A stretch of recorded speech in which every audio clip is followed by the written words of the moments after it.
सभी को सादर नमस्ते। आर्य समाज के आज इस साप्ताहिक सत्संग में आप सबका बहुत स्वागत है। और जो मेरा आज का विषय है वो है dealing with immoral and materialistic people with morality and spirituality. अनैतिक और भौतिकवादी लोगों के साथ नैतिकता और आध्यात्मिकता से कैसे बर्ताव करें।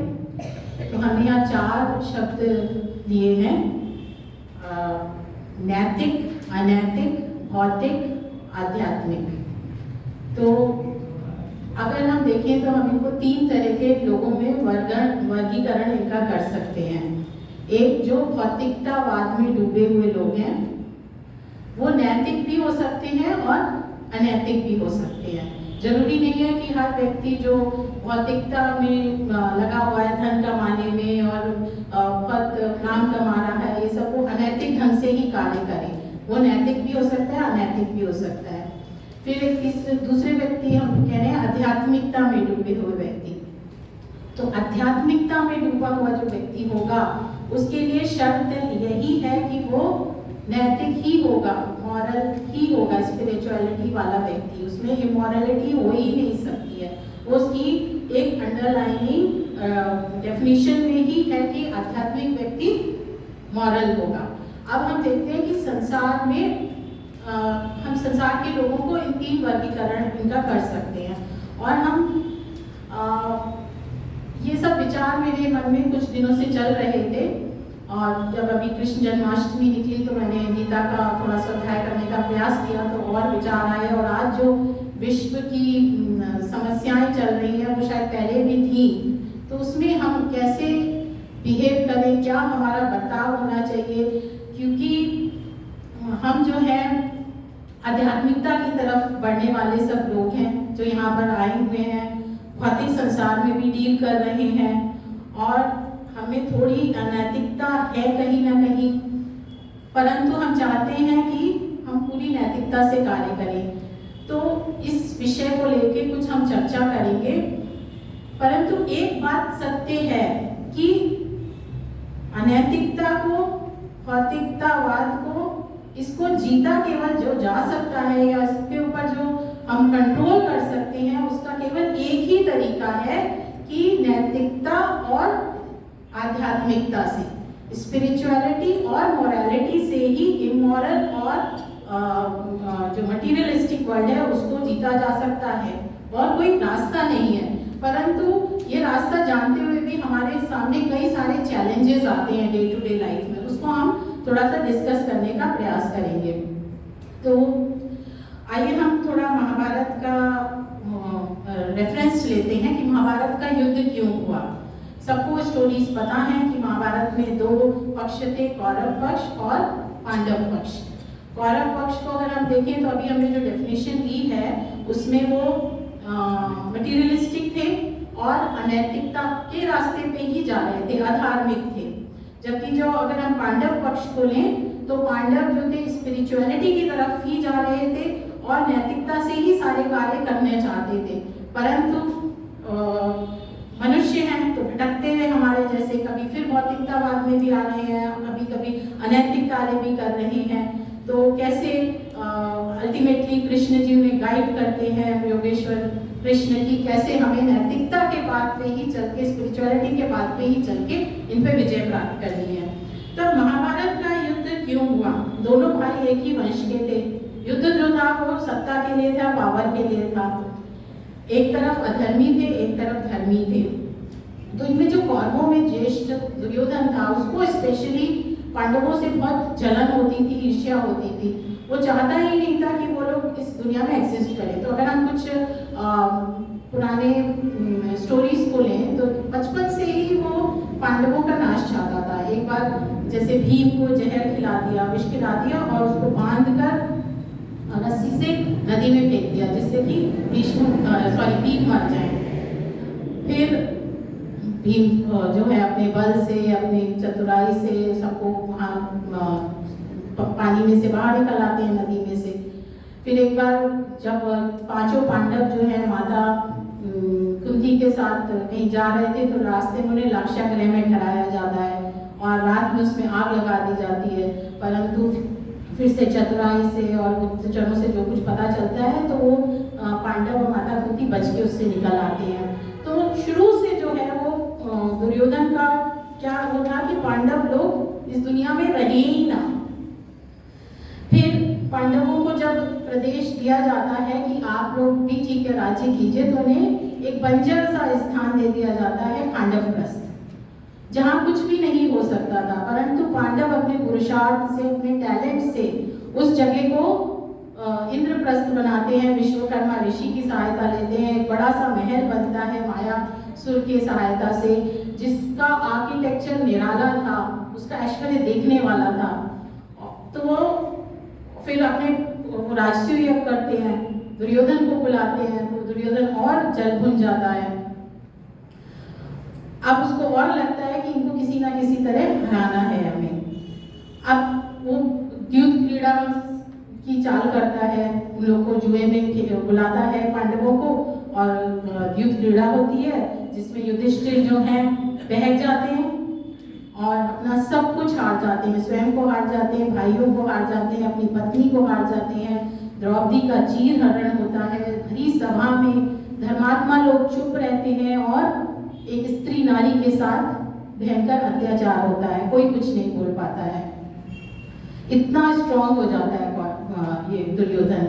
तो उन्हें फिर 12 वर्ष का वनवास मिलता है, 13वें वर्ष का या अज्ञातवास मिलता है, और उसमें वो लोग तरह तरह की यातनाएं सहते हैं, फिर भी अपने जो उनके अंदर दम बल होता है, धार्मिक रास्ते पे चलते हुए उस पूरी शर्तों को पूरा करते हैं। वापस आके कहते हैं कि अब हमारा राज्य दे दो। दुर्योधन नहीं मानता है, फिर कहते हैं ठीक है मैं 5 गांव दे दो। दुर्योधन क्या बोलता है, सभी को पता है कि मैं सुई की नोक के बराबर भी जमीन नहीं दूंगा। अब क्योंकि वो क्या जानता था कि अगर इन्हें थोड़े से 5 गांव भी दिए तो ये इतने टैलेंटेड हैं कि ये 5 गांव से ही पूरे धरती पर अपना साम्राज्य स्थापित कर लेंगे। इनके अंदर इतना टैलेंट है। साम्राज्य स्थापित करने का ये नहीं होता है कि वो किसी पर आक्रमण करके उनकी जमीन दे देंगे। साम्राज्य स्थापित करने का अर्थ है कि जैसे उन्हें राजसूय किया था तो आस पड़ोस के जो भी दूर दूर तक के राजा थे वो उनका नेतृत्व मानने लगे थे।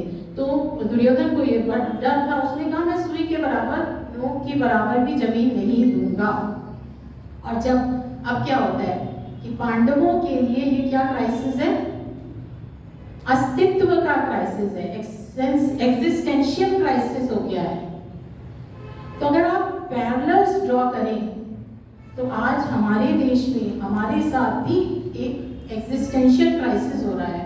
आप देखो दुर्योधन ने जिस प्रकार पांडवों को बंजर जमीन दी गई थी, एक समुदाय है विशेष, उसको एक रेतीला रेगिस्तान जिसमें समुद्र है पास में, पतली सी छोटी सी जमीन दी गई है और इतने अत्याचार किए गए थे, उन्हें धरती से हटा देने का ही प्लान कर लिया गया था, राइट।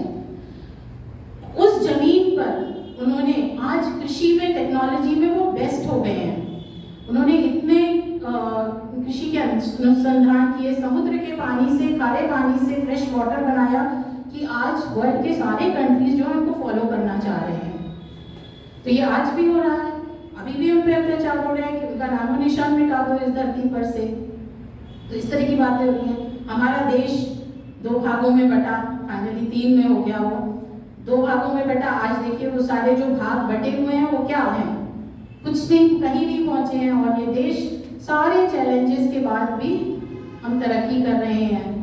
तो सारी परिस्थितियां वैसी ही हैं।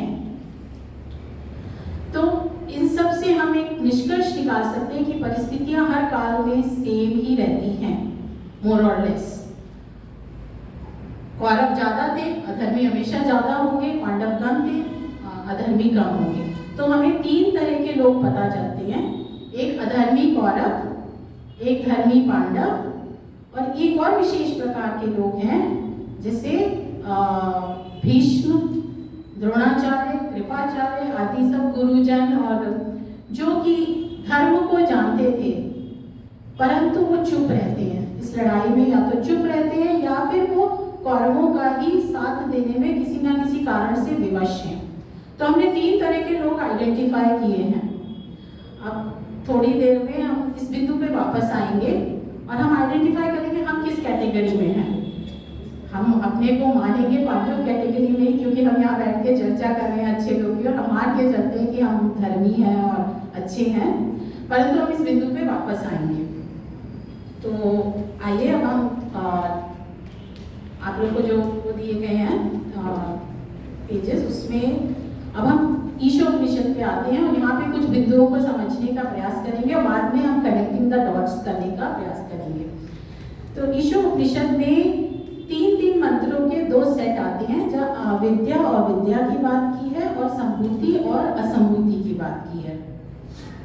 तो मंत्र जो उसमें 9, 10, 11 हैं उनको मैं पढ़ती हूँ। अंतंतम प्रविशन्ति ये विद्याम् उपासते ततो भूय इव ते तमो यावो विद्यायाम् रता अन्यदेवाहुर्विद्यया अन्यदाहुरविद्यया इति शुश्रुमधीराणाम् न्यायस्तद्विचक्षिरे विद्यां च यस्तद्वेदो भयं सः अविद्यया मृत्युं तीर्त्वा विद्यायामृतम् अश्नुते। तो इस मंत्र में, तीनों मंत्रों में विद्या और अविद्या की बात की है, और साइड में मैंने आप लोग को एक कॉलम दिया है जिसमें अविद्या और विद्या के अर्थ क्या हो सकते हैं, यहाँ पर वो बताए गए हैं। यहाँ पर इन मंत्रों के अर्थों को मैं बहुत संक्षेप में बताऊंगी, और हमारा ध्येय इन मंत्रों के डीप में जाना नहीं है। मुझे इतना डीप पता भी नहीं है, इसके लिए बहुत सारे हमारे वैदिक विद्वान हुए हैं, उनके वीडियोस को आप लोग देख सकते हैं। बहुत ही सुंदर दोनों सेट ऑफ मंत्र हैं, उनको समझने का अवश्य प्रयास कीजिएगा। तो इन मंत्रों में हम विद्या का अर्थ ले सकते हैं आध्यात्मिक विद्या, और अविद्या का अर्थ ले सकते हैं भौतिक विद्या, या फिर परा अपरा विद्या, या विद्या का अर्थ ले सकते हैं ज्ञान, और अविद्या का अर्थ ले सकते हैं ज्ञान जो विद्या नहीं है, अर्थात जो ज्ञान नहीं है, अर्थात कर्म। तो मैं यहाँ पर हम जो 2 अर्थों को पकड़ के बैठेंगे वो है भौतिकता या अविद्या, और विद्या या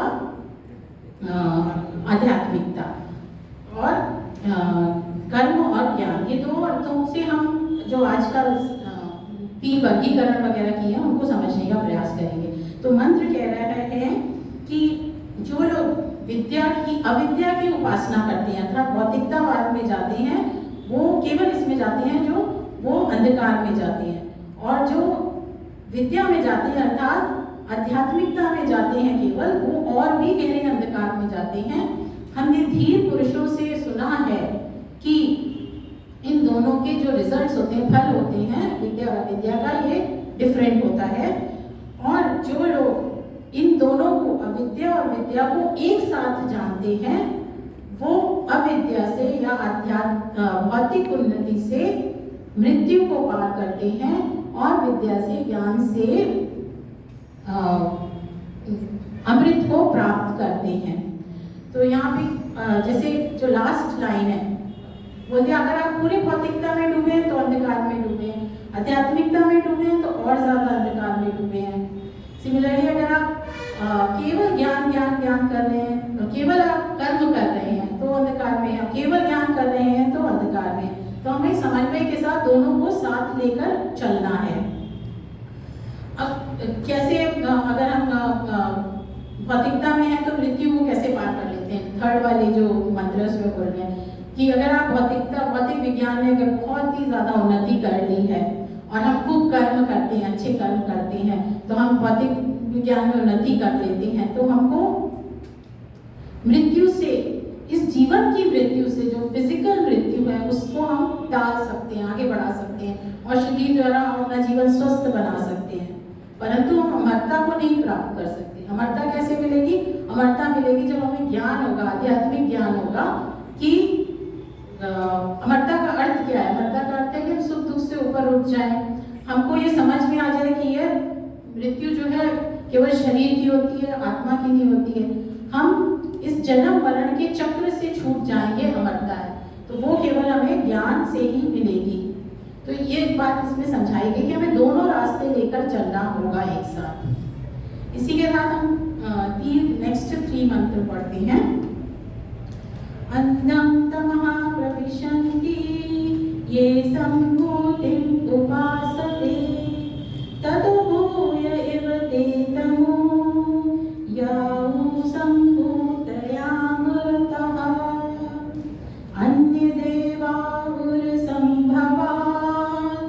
अन्यदाहुर् असम्भवात् इति शुश्रुमधीराणां न तस्तद्विचक्षिरे सम्भूतिं च विनाशं च यस्तद्वेदो भयं सः विनाशेन मृत्युं तीर्त्वा सम्भूतया अमृतम् अश्नुते। तो यहाँ पे संभूति और असंभूति बोला गया है, जिसके मैंने अर्थ साइड में लिखे आप लोग के लिए कि संभूति असंभूति का क्रमशः अर्थ है संभव असंभव, जीवन विनाश, कारण प्रकृति या अनमैनिफेस्टेड प्रकृति, सूक्ष्म और स्थूल प्रकृति या कारण कार्य प्रकृति, और एक है समष्टिवाद और व्यक्तिवाद। तो हम यहाँ पर जिस अर्थ को पकड़ के चलेंगे वो है समष्टिवाद और व्यक्तिवाद, कि असंभूति से, व्यक्तिवाद से जो है हम मृत्यु को पार कर सकते हैं, परंतु समष्टिवाद से हम अमरता को प्राप्त करेंगे। ये अर्थ हम पकड़ के चलेंगे। इसके बहुत सारे अर्थ हैं, बहुत डीप में जाया जा सकता है। हमारे आज के रेफरेंस के लिए हम उनको लेंगे। अब यहाँ पर व्यक्तिवाद और समष्टिवाद को समझने का अर्थ है। व्यक्तिवाद हुआ कि जब हम केवल अपने बारे में सोच रहे हैं। हम अब व्यक्तिवाद भी 2 तरह का हो सकता है, भौतिक व्यक्ति भी व्यक्तिवाद हो सकता है और आध्यात्मिक व्यक्ति भी। भौतिकतावादी व्यक्तिवाद, भौतिकता में डूबा हुआ व्यक्तिवाद, व्यक्ति कैसा होगा? जिसको खूब धन, ऐश्वर्य, बल, पावर चाहिए, और वो सब एक तरह से नार्सिसिस्ट टाइप का जो व्यक्ति होगा, केवल उसे अपने लिए सब कुछ चाहिए, वो भौतिकता में डूबा हुआ व्यक्तिवाद वाला व्यक्ति हो गया। यहाँ उसकी बात नहीं हो रही है, यहाँ बात हो रही है जो आध्यात्मिकता में है लेकिन व्यक्तिवाद में केवल वो अपना ही कल्याण सोच रहा है कि मेरे को ही ईश्वर मिल जाए, हम इसमें चले जाएं। और समष्टिवाद वाला व्यक्ति कैसा होगा आध्यात्मिकता में? जो चाह रहा है कि सबका कल्याण हो, सब लोग जो है आगे बढ़े, वो सबके लिए उपदेश वचन करता है और सबको साथ लेके चलना चाहता है। तो मंत्र कह रहा है कि अगर आप दोनों में से एक में चल रहे हैं तो आपका नाश हो जाएगा, आप वो अच्छी बात नहीं, अंधकार में आप जाओगे। दोनों को साथ लेके समन्वय से चलना है। जैसे कि अब इसका एग्जाम्पल देती हूँ कि बहुत सारे हम अपनी जर्नी भी शुरू करते हैं, संत महात्मा लोग भी होते हैं, वो व्यक्तिवाद से जर्नी शुरू करते हैं, फिर क्या होता है वो समष्टिवाद में आ जाते हैं, उस सबको गुरुडम शुरू हो जाता है, वो सबको उठाने के चक्कर में अपना जो है वो भूल जाते हैं, सबको उठाने लग जाते हैं। ऐसे हमें उदाहरण आज की डेट में दिखते हैं। तो यहाँ हमें दोनों जर्नी साथ में रखनी है, अपना तो उत्थान करना ही है और समाज का भी करना है, सबके साथ भी लेके चलना है। सिमिलरली व्यक्तिवाद, व्यक्ति कई बार जैसे केवल फैमिली, भौतिकता में जो डूबा था केवल फैमिली के बारे में सोच रहा है। भौतिकतावादी नैतिक समष्टिवादी व्यक्ति कैसा होगा कि उसने बहुत सारे वो खोल लिए कि चलो हमने एक ऑर्फनेज खोला हुआ है या दान करता है, वो इतना ज़्यादा कर रहा है कि वो अब अपने फैमिली को भूल रहा है। ये भौतिकतावाद का उदाहरण हो गया। तो इस तरह से हमने समझने का प्रयास किया कि किस तरह के आध्यात्मिक लोग हो सकते हैं। उपनिषदों की या किसी भी हमारे जो ग्रंथ हैं उनकी शिक्षाएं ज़्यादातर आध्यात्मिक व्यक्ति के लिए हैं। इसी बात को कठोपनिषद में कैसे समझाया है? प्रेमार्ग और श्रेयमार्ग, कि वहाँ भी बात किसकी हो रही है? स्पिरिचुअल व्यक्ति की हो रही है, आध्यात्मिक व्यक्ति की हो रही है। कहीं पर भी बात भौतिकता वाले व्यक्ति की, अनैतिक व्यक्ति की नहीं हो रही है। वहाँ हम क्या कह रहे हैं कि श्रेय मार्ग वाला व्यक्ति जो है, अपनी कपड़े मार्ग वाला व्यक्ति अपनी खुशी के लिए कार्य करता है, कर रहा है अच्छे काम, जिसी को गीता में सकाम कर्म कहा गया है। और जो श्रेय मार्ग वाला व्यक्ति है वह दूसरों के लिए सारे जो काम कर रहा है वो निष्काम भाव से, जो गीता में बोला गया उसको बोला गया है। तो अब अगर हम अपने डॉट्स कनेक्ट करें, जो हमने अभी तक कौरव, पांडव और तीसरे श्रेणी के व्यक्तियों की थी, तो यहाँ पर आप देखेंगे कि कहीं भी हमारे ग्रंथों में अनैतिक व्यक्ति जो है, पूरी तरह भौतिकता में डूबा अनैतिक व्यक्तियों के लिए हमारे ग्रंथ बने ही नहीं है। हमारे ग्रंथ किसके लिए बने हैं? जो आध्यात्मिकता में जाने और नैतिकता उनमें है, उस रास्ते पे जाना चाहते हैं। अब यहाँ पर प्रॉब्लम आता है कि हम सब वैसे ही व्यक्ति हैं और एक बड़ा सा समुदाय है और वो जैसा जो इस शिक्षा को प्राप्त नहीं कर रहे हैं। अब मैं एग्जाम्पल देती हूँ। अच्छा, ये ग्रंथ क्यों हम लोग के लिए बने हैं? क्योंकि यही ग्रंथ, इन्हीं लोगों में, हम जैसे जो लोग हैं उनमें ये पॉसिबिलिटी है कि वो मोक्ष को प्राप्त कर सके, इन्हीं के लिए बने हैं सारी शिक्षाएं। अब आप एग्जाम्पल लो कि हम कैसे बहक जाते हैं, या कोई अच्छी बात जो बुरे कहते हैं ना कि अच्छी बात, बुरी बात अगर अच्छाई का आत्मा ओढ़ के आती है तो बहुत विनाश करती है। जैसे रावण जो है साधु वेश में आया तो हमने उसे पहचान नहीं पाए। तो या जैसे ग्रीन रेवोल्यूशन जब हुआ था, तो ग्रीन रेवोल्यूशन उस समय हमें बहुत ज़्यादा ज़रूरत थी खाना पीने की, अन्न नहीं था देश में, तो पेस्टिसाइड्स, केमिकल फर्टिलाइजर्स यूज कर करके ग्रीन रेवोल्यूशन तो आ गया, सबके लिए खाना आ गया। तो भुखमरी से तो मरने से हम बच गए, लेकिन आज कैंसर से मर रहे हैं। तो जो अच्छाई, बुराई अच्छाई का आवरण ओढ़ के आती है वो बहुत विनाश करती है। तो ऐसा ही अब मैं एक उदाहरण देती हूँ कि एक पर्टिकुलर समुदाय कहता है कि ये सारी जमीन जो है वो मेरे ईश्वर की है। अब हम आप उसे कैसे इंटरप्रेट करेंगे? हम कहेंगे हाँ जी, आप बिल्कुल सही बोल रहे हो, ये सारी जमीन तो ईश्वर की ही है। हम क्या कहते हैं? ईशावास्यम इदं सर्वम यत्किंच जगत्याम जगत। ये तो सारा कुछ चलता फिरता जो जगत है, ईश्वर उपनिषद पहला मंत्र कह रहा है कि ये सब किसका है? ईश्वर का है। उस पे सब पे ईश्वर आच्छादित है। हम तो ये कह देते हैं ये जमीन धरती क्या, अर्थ क्या, पूरा ब्रह्मांड ईश्वर का है। अब यहाँ प्रॉब्लम क्या आती है? उसने क्या शब्द बोला? मेरे ईश्वर का है। वहां क्या बोला? एक्सक्लूसिविटी आ गई। हम क्या बोलते हैं? ईश्वर का है, ईश्वर सबका है, ईश्वर एक है, सबका है ये जमीन। आगे हम क्या बोल देते हैं? तेन त्यक्तेन भुंजिता मां वृद्धा कस्य स्विधनम। उसको कैसे भोगो, इस धरती को कैसे भोगो? त्याग पूर्वक भोगो, या ईश्वर के द्वारा छोड़ी गई इस धरती को भोगो। और कैसे भोगो? त्याग पूर्वक भोगो, और लोभ मत करो, यह धन तुम्हारा नहीं है। हम ऐसा बोल देते हैं। तो हमारी जो आध्यात्मिक, फर्स्ट लाइन आध्यात्मिक है, सेकंड लाइन नैतिकता पर आधारित है। लेकिन जो दूसरा समुदाय है उसके पास तो ना आध्यात्मिकता है ना नैतिकता है। वो कैसा है? वो कह रहा है वो पूरा पॉलिटिकल है नेचर, उसको जमीन चाहिए, फिजिकल जमीन चाहिए। जबकि हमारे लिए हमें बोल दिया जाए फिजिकल जमीन का क्या महत्व है। कल को हम इनके यहाँ तो 6 गज में भी जाएंगे, हम तो वो भी नहीं रहेंगे। हम तो कहाँ रहेंगे फिजिकली? तो हम रहेंगे ही नहीं इस दुनिया में। तो हम तो उस तरह मानते ही नहीं है। तो यहाँ बहुत बड़ा चैलेंज आता है कि एक बहुत ही डिफरेंट आइडियोलॉजी है और एक हमारी डिफरेंट आइडियोलॉजी है। हम समझ ही नहीं पा रहे हैं। जैसे डोडो बर्ड थी ना, डोडो एक चिड़िया थी।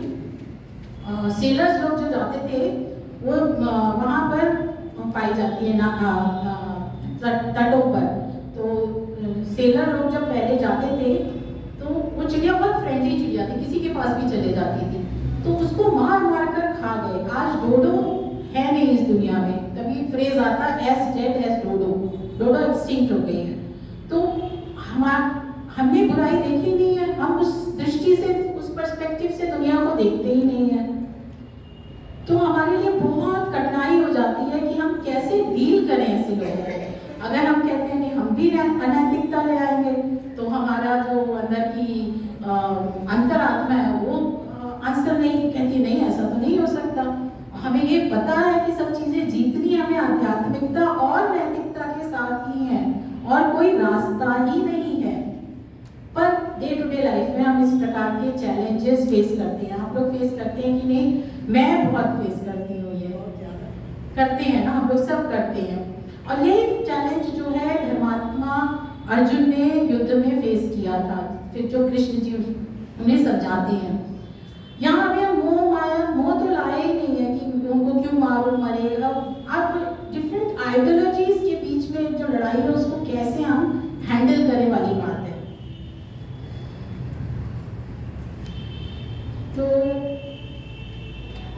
एक कार्ल आर पॉपर का एक बहुत सुंदर कोट है कि unlimited tolerance must lead to the disappearance of tolerance. If we extend unlimited tolerance even to those who are intolerant, if we are not prepared to defend a tolerant society, then the tolerant will be destroyed and with them the tolerance. मैं समझाती हूँ। वो क्या कह रहे हैं कि दो तरह के लोग हो गए, इंटॉलरेंट और टॉलरेंट। तो हम देख सकते हैं कौरव पांडव, इंटॉलरेंट टॉलरेंट। अब अगर ये एक सोसाइटी में रहते हैं तो एक टाइम आएगा जब क्योंकि इंटॉलरेंट इतना अत्याचार कर रहे हैं, उनसे उनमें टॉलरेंस है ही नहीं, तो जो लोग टॉलरेंट हैं वो उनको टॉलरेट ही नहीं करेंगे। तो एक दिन ऐसा आएगा कि टॉलरेंट लोग समाप्त हो जाएंगे और उनके साथ ये जो टॉलरेंस का गुण है ये भी दुनिया से समाप्त हो जाएगा, केवल इंटॉलरेंट बचेंगे। तो आगे वो कहते हैं therefore we should claim in the name of tolerance the right not to tolerate the intolerant. In the name of tolerance, सहने के नाम पर हमको ये क्लेम करना पड़ेगा कि हमारा भी एक राइट है ना सहने का, एक सीमा है कि हम उसके बाद नहीं सहेंगे। तो पांडवों की भी वो सीमा आ गई थी कि अब हम एग्जिस्ट ही नहीं करेंगे, शायद हमारी भी आ रही है। इसको अब हम आगे बढ़ाते हैं कि हमने तीन तरह के लोग समझे। एक चौथे तरह का इंसान भी होता है जो आज हमें बहुत देखने को मिलता है, परंतु हम सोचते हैं कि आज ही है वो, नहीं उस जमाने में भी होते थे। तो बहुत ही एक मैंने कुछ ही दिन पहले ये पढ़ा, विदेह जी की एक पुस्तक गीता, उसका अध्ययन कर रही थी। उसमें ये आता है कि जब अर्जुन जो है जाके दोनों सेनाओं के बीच में उसे विषाद आ गया और कह रहा है मैं युद्ध नहीं करूंगा, तो वो जो शब्द बोलता है ना वो उसके अंदर सीड किए गए हैं, अक्षरशः वैसे ही शब्द वो बोलता है। तो धृतराष्ट्र जो थे युद्ध से पहले बहुत अधिक घबरा जाते हैं कि अब ये तो हमारे कौरव हम सब मर जाएंगे। तो वो संजय को कहते हैं, संजय बहुत ही इंटेलेक्चुअल व्यक्ति होते हैं, बहुत ही समझदार होते हैं, बहुत ही वो खुद धर्म को अधर्म को जानते हैं। उनको कहते हैं कि आप जाके पांडवों को समझाइए कि युद्ध मत करो। ये आता है उद्योग पर्व के 6ठे सर्ग में आता है ये पूरा डिटेल। अब जो संजय होते हैं वो बहुत ही मनोवैज्ञानिक तरह से पांडव खेमे में जाते हैं और पांडवों को समझाते हैं। वो कहते हैं पहले तो दुर्योधन की खूब निंदा करते हैं कि हाँ गलत है, बहुत गलत काम कर रहा है, महामूढ़ है, अदूरदर्शी है, कुलघाती है, अविवेकी है, अधर्मात्मा है, अन्यायी है। और अर्जुन और पांडवों को क्या कहते हैं कि आप लोग बहुत विवेकशील हो, विचारशील हो, दूरदर्शी हो, ज्ञानी हो, धर्मात्मा हो। दुर्योधन तो हित अहित का विचार नहीं करता, आप लोग तो कर सकते हो हित अहित का विचार। और उन्हें संजय जो है वैराग्य का उपदेश देते हैं, कुछ उपदेश, लेकिन वो जो वैराग्य का उपदेश है वो कर्तव्य से हट जाने का उद्देश्य ले लेता है एक्चुअली। तो कुछ उद्देश्य में उपदेश पढ़ती हूँ हिंदी में। कहते हैं संजय, जिसमें सबका विनाश दिखाई देता है, जिससे पाप का उदय होता है, जो नरक का हेतु है, जिसके अंत में अभाव ही अभाव हाथ में लगता है और जिसमें जय पराजय दोनों ही समान है, उस युद्ध जैसे के लिए कौन समझदार मनुष्य कभी उद्योग करेगा। अर्थात समझदार व्यक्ति को युद्ध नहीं करना चाहिए, एंड में कुछ नहीं मिलेगा। आगे कहते हैं, पांडुनंदन आपकी प्रत्येक चेष्टा सदा धर्मानुकूल होती है। पार्थ आपकी वह धर्मयुक्त चेष्टा लोक में तो प्रसिद्ध है ही, देखने में भी आ रही है। यद्यपि यह जीवन अनित्य है, तथापि इससे महान सुयश की प्राप्ति हो सकती है। मतलब आप जो है इससे सुयश प्राप्त कर सकते हैं युद्ध ना करके। पांडव आप जीवन की क्षणभंगुरता पर विचार करें और अपनी कीर्ति को नष्ट ना होने दें। इस युद्ध को लड़के वो ये समझाना चाह रहा है कि आप सत्ता पावर के लिए लड़ना चाह रहे हो, आप मटेरियलिस्टिक हो रहे हो, आप अपनी इस कीर्ति को नष्ट मत करो। अजात शत्रु यदि कौरव युद्ध के बिना आपको राज्य का भाग ना दें तो भी अंधक और वैष्णवी वंशी क्षत्रियों के राज्य में भीख मांगकर जीवन का निर्वाह कर लेना मैं आपके लिए उत्तम समझता हूँ। वो कह रहे हैं कि अगर नहीं राज्य देते हैं तो आप भीख मांग कर रहो। भीख भी कहाँ मांगो? अंधक और वंशी के राज्य में, मतलब जो कृष्ण जी का वंश था दूसरे राज्य में, कौरव के राज्य में भीख भी नहीं आप मांग सकते। पार्थ ऐसा कौन सा सुख हो सकता है जिसे आप कृपाचार्य, शल्य, कर्ण, दुर्योधन आदि सबको मौत की घाट पार करके उतार कर पाना चाहते हैं। तो इस तरह की वो बातें करके आता है। हालांकि उनको कृष्ण जी और बाकी पांडव जो हैं भगा देते हैं कि हम तो युद्ध चाहते ही नहीं है। आप जाके ये बातें कौरवों को समझाइए, उन्हें पता है कौरवों को समझाया नहीं जा सकता है, अधार्मिक लोगों को नहीं समझाया जा सकता है। समझते कौन है? धार्मिक लोग ही होते हैं, उनका एक लेवल होता है।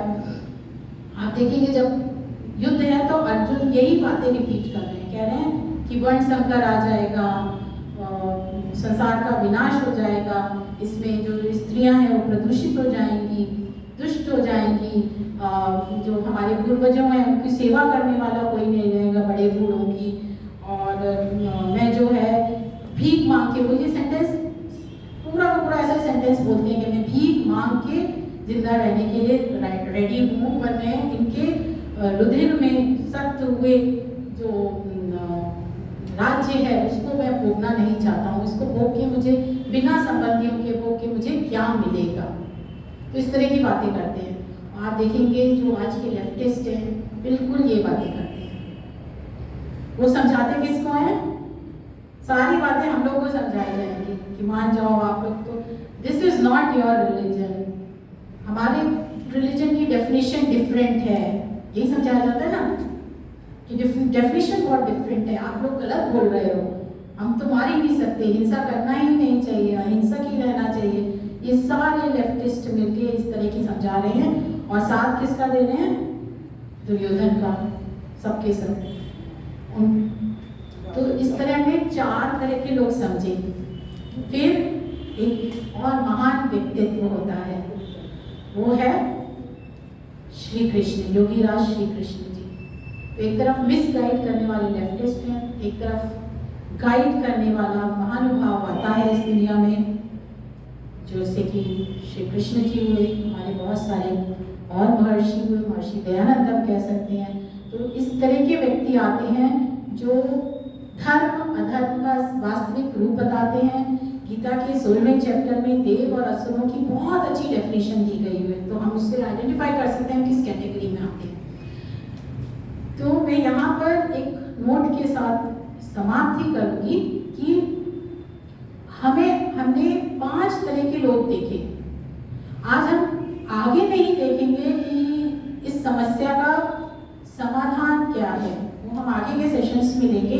हमारे वेदों में, हमारे स्मृति ग्रंथों में, गीता में, सब जगह इस समस्या को कैसे हैंडल किया जाए बहुत सुंदर सुंदर श्लोक, मंत्र आदि सब दिए गए हैं। किसका क्या कर्तव्य है, ब्राह्मण का क्या कर्तव्य है, वैश्य का क्या कर्तव्य है, राजा का क्या कर्तव्य है, क्षत्रिय को कैसे जीना चाहिए, शूद्र को, सबको अगर हम पढ़ें तो हमें रास्ता जरूर अवश्य मिलता है। लेकिन आज जो हमें होमवर्क करना चाहिए कि हमारे पास ये 5 तरह के लोग हुए, कौरव, फिर एक लेफ्टिस्ट आइडियोलॉजी के लोग जो कि इंटेलेक्चुअल्स हैं, उनको धर्म अधर्म सब समझ में आता है, परंतु वो अधर्मी कौरवों का ही साथ देना चाहते हैं, और जितनी भी उनकी शिक्षाएं हैं वो धर्म परायण पांडवों के लिए ही होती हैं। फिर एक बहुत बड़ा वर्ग आता है महात्मा लोगों का, जो चुप रहते हैं, जैसे भीष्म, द्रोणाचार्य, कृपाचार्य आदि, जो कुछ नहीं बोलते हैं और साथ भी वो विवश होकर जाने अनजाने कैसे भी कौरवों का ही, अधर्मियों का ही दे रहे हैं। और फिर आते हैं श्री कृष्ण जी, जो अल्टीमेट गाइड है हमारे लिए। तो हमारी यात्रा जो है कौरवों से लेकर योगीराज श्री कृष्ण जी तक की होनी चाहिए। अब हम कह तो रहे हैं कि हम कौरव नहीं है, मान भी रहे हैं, चलिए हम ये मान लेते हैं, बट और हम श्री कृष्ण जी भी नहीं है, हमें ये भी मान के हम चल रहे हैं। 3 श्रेणियां आई बीच में, हम अपने को पांडव श्रेणी में ही लेते हैं जनरली, बट आप अगर इसे एनालाइज करें तो कहीं ना कहीं हम भी बाकी 2 श्रेणियों में भी आ जाते हैं कभी ना कभी, जो कि समझते हैं सब कुछ पर साथ देते हैं और शिक्षा देते हैं धर्मी लोगों को, साथ देते हैं अधर्मियों का। और एक जो समझते हैं सब कुछ लेकिन कुछ करना नहीं चाहते, चुप रहते हैं, सो कॉल्ड सेक्युलर जिन्हें बोल सकते हैं। और हमें से बहुत सारे लोग, दूसरों का मुझे पता नहीं, आज से 10-15 साल पहले मैं इन 2 कैटेगरीज में बहुत ज़्यादा थी। आज धीरे धीरे पांडव कैटेगरी में थोड़ा स्ट्रांगली आई हूँ। तो हम आइडेंटिफाई करें कि हम इन 3 कैटेगरीज में से अभी किस किस कैटेगरी में जो हमें नहीं होना चाहिए हो, और हम भी क्यों नहीं, हम भी योगीराज कृष्ण जी बन सकते हैं। ठीक है, उससे पहले हमें अर्जुन बनना ही पड़ेगा। तो यहीं पर मैं समाप्त करती हूँ। आशा है आप लोग को मेरी बातें कुछ, शायद क्योंकि ये मेरे अपने विचार थे तो हो सकता है मैं थोड़ा इधर उधर हो गई हूँ, तो उस पर आप लोग अगर कोई क्वेश्चन, तो मैं नहीं कहूँगी, कोई विचार है तो हम उस पर विचार कर सकते हैं आगे। और आप सब ने मुझे बहुत धैर्यपूर्वक सुना, उसका बहुत बहुत धन्यवाद।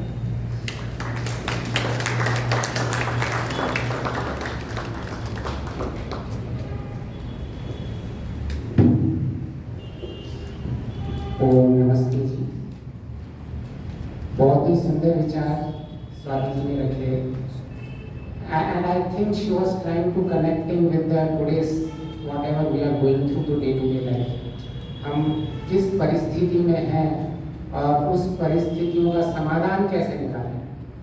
तो डेफिनेटली बहुत ही बढ़िया एक विवेचन का विषय स्वाति जी ने दिया है, और बहुत ही ईशोपनिषद का जो इन्होंने मंत्र लिए हुए हैं, तो कहीं ना कहीं जब आप ईशोपनिषद को पढ़ेंगे और उसका जब सारांश पढ़ेंगे और उस सारांश को जब हम समझने की कोशिश करेंगे तो उसका एक समाधान भी दिया हुआ है।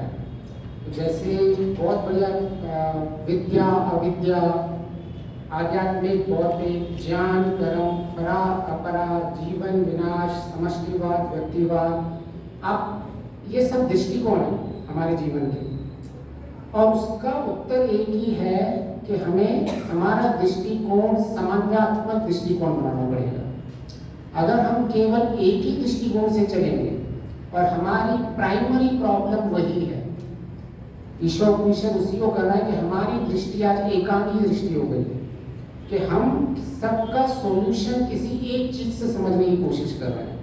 तो जैसे यहाँ सॉल्यूशन भी बताया कि दोनों को साथ में लेके चलना पड़ेगा। हम कोई, और ये बहुत ही आज हम जिस भी परिस्थिति में हैं, अगर हम 2 चीजों का साथ में समन्वय लेके चल रहे हैं, हम कौरवों की दृष्टिकोण से भी देख रहे हैं, हम पांडवों की दृष्टिकोण भी देख रहे हैं, और हम श्री कृष्ण की दृष्टिकोण भी रखेंगे, हम भीष्म पिता का भी दृष्टिकोण रखेंगे, तो इन सब दृष्टिकोण से हमारा समन्वय क्या निकलता है वही हमारा अंतिम होगा। तो मुख्य इसका सॉल्यूशन वही है कि हमें एकांकी दृष्टि नहीं रखनी है।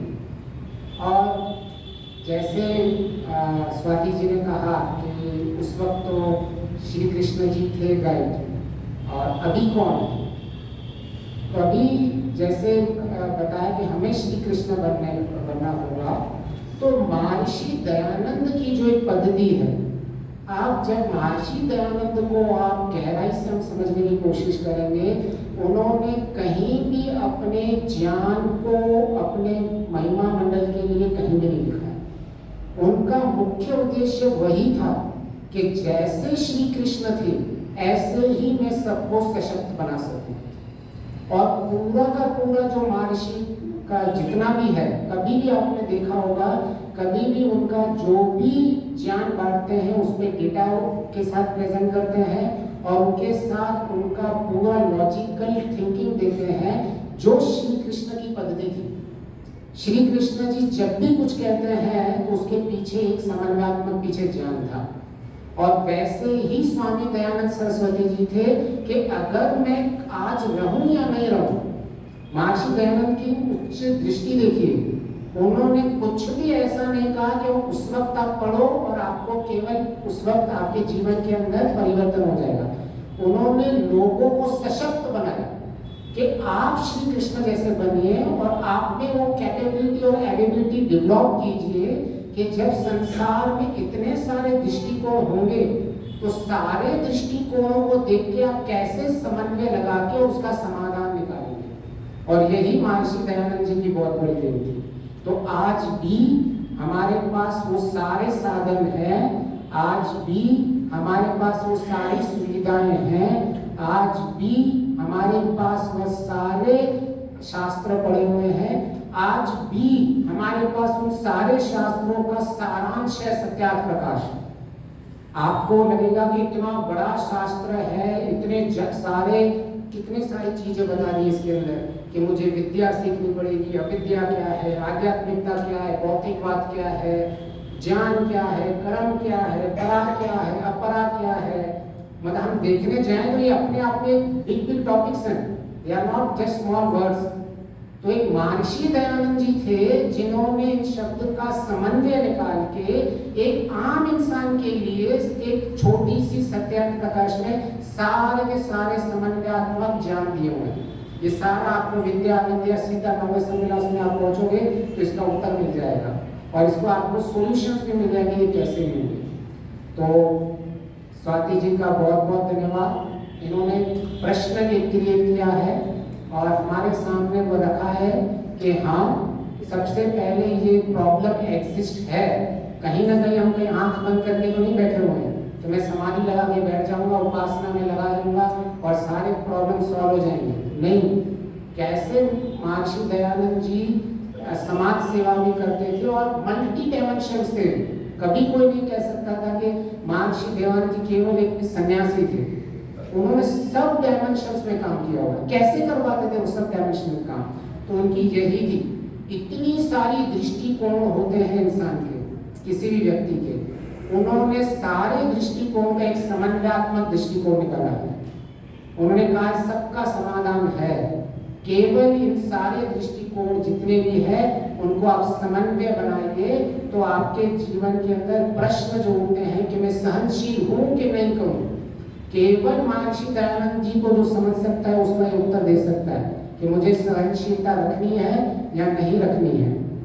तो आप उसकी महर्षि की जीवन चरित्र देख लो, उसमें ये सारे उत्तर दिए हुए हैं कि कैसे हमको टॉलरेंस भी होना चाहिए और इनटॉलरेंस कब नहीं होना चाहिए।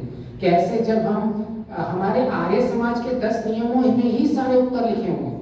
अगर आप आर्य समाज के 10 नियम भी सिर्फ पढ़ लें तो जितने भी हमारी समस्याएं हैं सारे उत्तर उसमें लिखते हैं। कब मैं व्यक्ति हूँ, कब मुझे सोसाइटी का इम्पोर्टेंस देना है, कभी मुझे पर्सनल इम्पोर्टेंस देना है। महर्षि ने कभी ऐसा नहीं कहा कि आप सिर्फ पर्सनली बहुत चलो या केवल सोसाइटी को लेके चलो।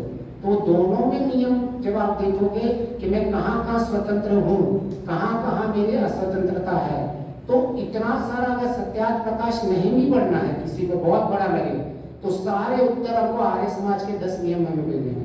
केवल हम अगर उतना भी कर लें तो भी ये सारे हमारे जितने भी दृष्टिकोण हैं उन दृष्टिकोण का समन्वय निकल निकलेगा।